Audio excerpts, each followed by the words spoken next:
was just sitting in the car. Dad, come on. I had to get out and pull him out. You all right? Yeah. I didn't know what was happening to Daddy, and he was acting real weird.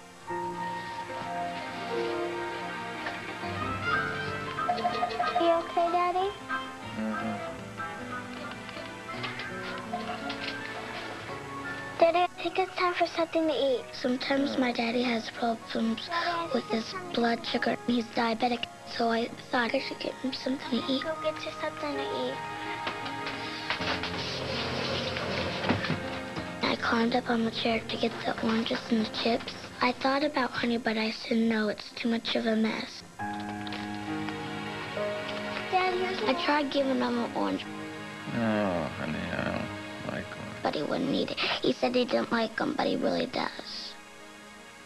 Dad, you're sweaty. My mommy told me that he always got to check his wrist to see if he's sweaty or not. If he's sweaty, he's either low or high. And so I just had to save his life.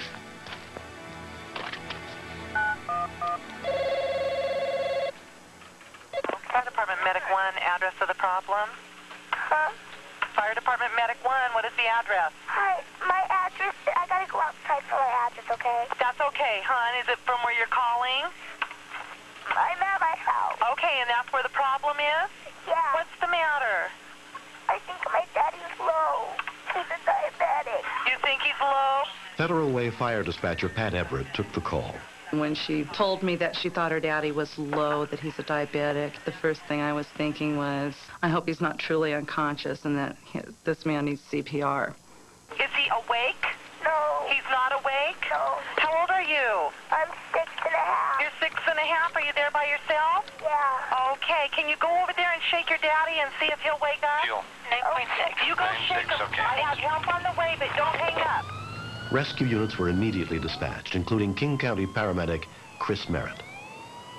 Insulin shock can rapidly progress to a complete coma, and if there's not sugar administered orally or intravenously, the patient will die. And he says, I said, are you low?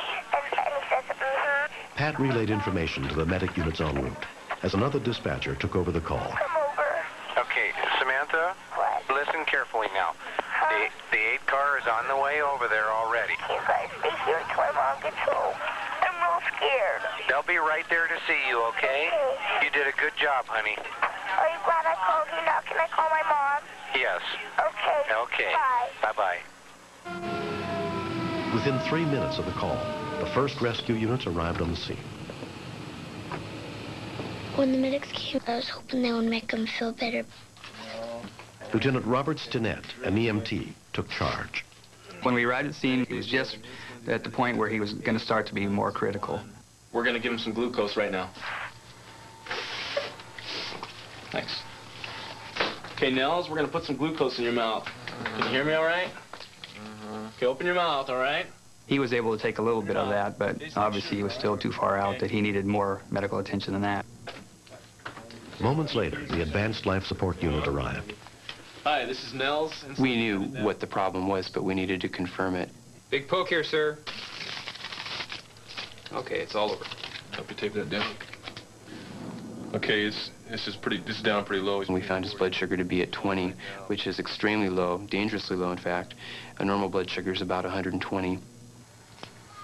Nels, we're going to give you some medicine through your vein here. So we administered 2 doses of D50W, which is a highly concentrated sugar solution. Waking up at all there, buddy? Nels, waking up? How you doing, buddy? And within just minutes, he was alert and oriented and thanking us for waking him up. We gotta get you some food so you can get your sugar up. Yeah. The problem I had that day definitely threw me for a loop. I knew there was something wrong, but I had mistaken having low blood sugar for just being fatigued and tired. Okay, does he take anything else, do you think?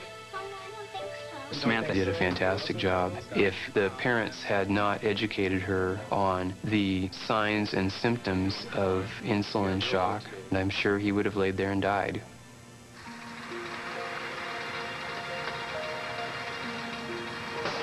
Samantha was just fabulous.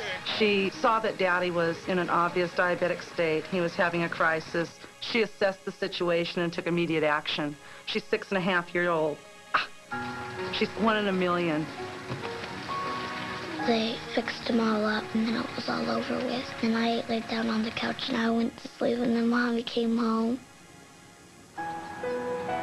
The fire department later presented Samantha with an award for saving her father's life. To think that a 6-year-old can pick up a phone and dial 911 and be able to explain the symptoms of a disease, I think is amazing. I'm very proud of Samantha. Here we are. Look at them. They're out of the water. Oh, look here, honey. You can see better. I'm surprised that Samantha reacted the way she did and obviously relieved. I think pride in my daughter is almost an understatement there. Just because they're children doesn't mean that they cannot react in the face of an emergency. They're a lot more receptive than we think they are, and we don't give them enough credit.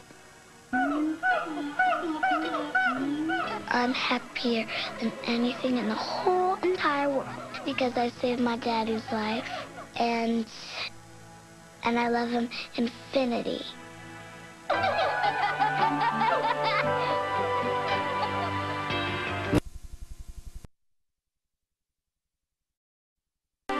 When Chris Hernandez